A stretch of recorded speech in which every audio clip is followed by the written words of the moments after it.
देखिए, ईरान को धमकी पर धमकी देते डोनाल्ड ट्रंप अब सीजफायर पर सीजफायर बढ़ाते जा रहे हैं। ऐसे में सब चक्कर में पड़ गए कि आखिर ट्रंप के दिमाग में चल क्या रहा है।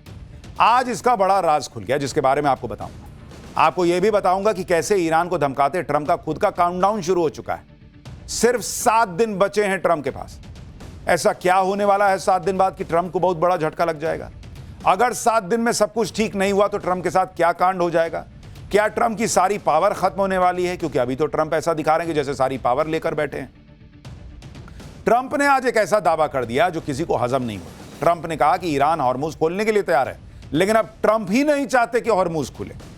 अगर ऐसा ही है तो ट्रंप हॉर्मुज में माइंस बिछाने वाली ईरान की मॉस्किटो फ्लीट को खत्म क्यों करना चाहते हैं?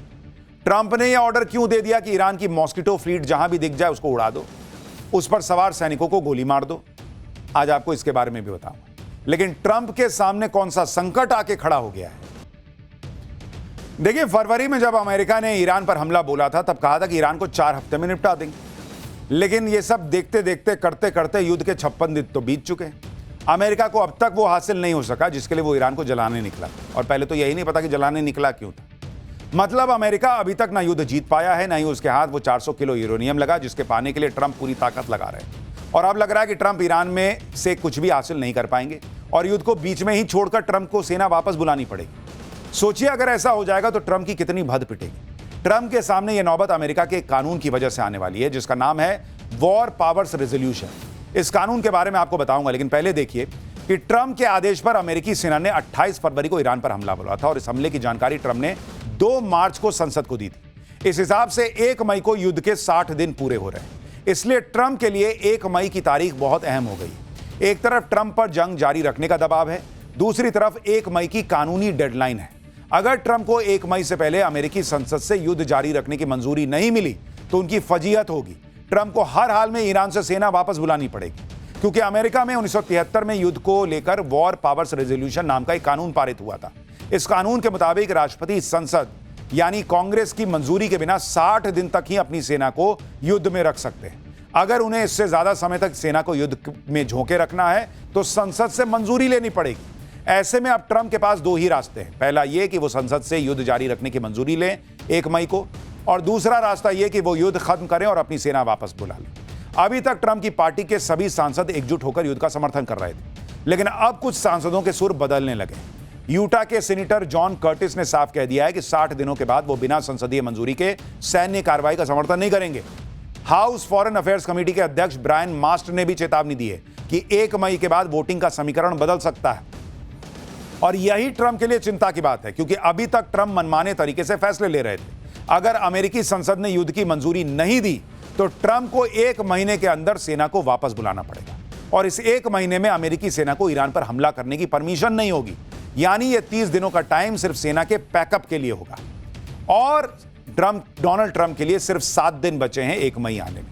इसलिए ट्रंप ने बड़ी चालाकी से अनलिमिटेड टाइम के लिए सीजफायर का ऐलान किया, ताकि उन्हें अमेरिकी संसद में दोबारा अपील करने के लिए पूरा वक्त मिल जाए। सुनिए सीजफायर के बारे में ट्रंप ने खुद क्या कहा है। What do you say to the American people who question how much longer this will take? Obviously, you know that they are having. Well, I did my ad. I took the country out militarily. यानी Trump ने जो ceasefire बढ़ाया उसकी 3 वजह मानी जा रही है। पहली वजह यह कि ट्रंप के सामने अमेरिकी कानून की मजबूरी है, जो अभी आपको बताया।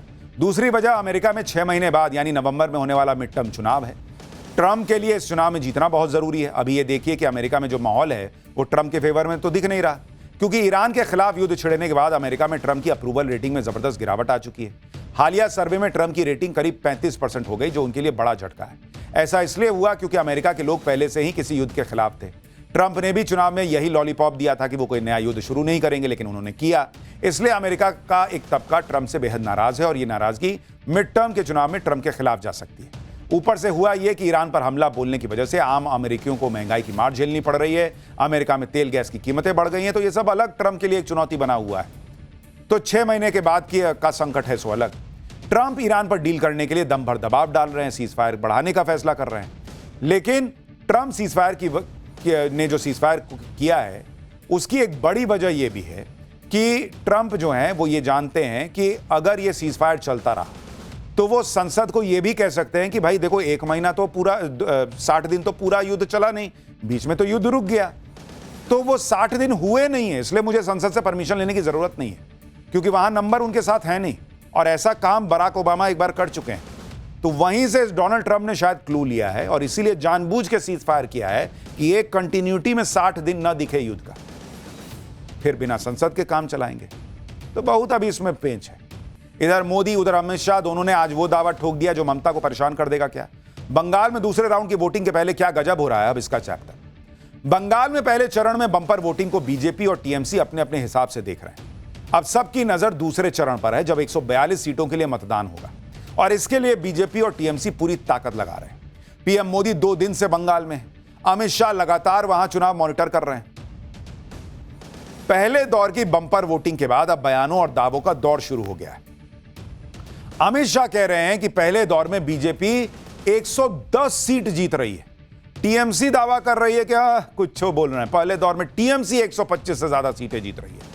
यानी सब अपना अपना कैलकुलेशन लगाकर बैठे। पहले दौर में बढ़त का दावा ठोका जा रहा है। इन सब के बीच दूसरे दौर की वोटिंग के लिए भी तैयारी तेज हो गई। पीएम मोदी ने आज हुगली नदी में नौका विहार किया। अमित शाह ने बीजेपी पदाधिकारियों के साथ बैठक की, लगातार चुनाव मॉनिटर कर रहे हैं।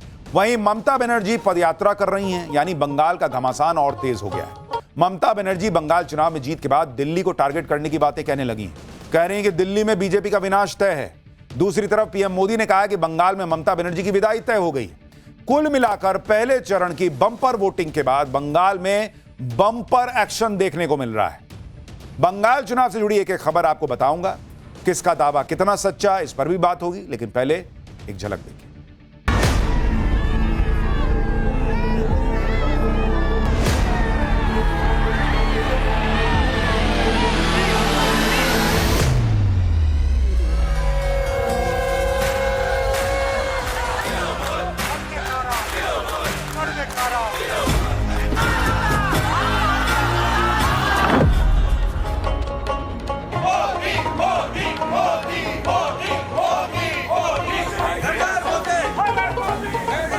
एक 152 सीटों में से 110 से ज्यादा सीटें भारतीय जनता पार्टी जीतने जा रही है।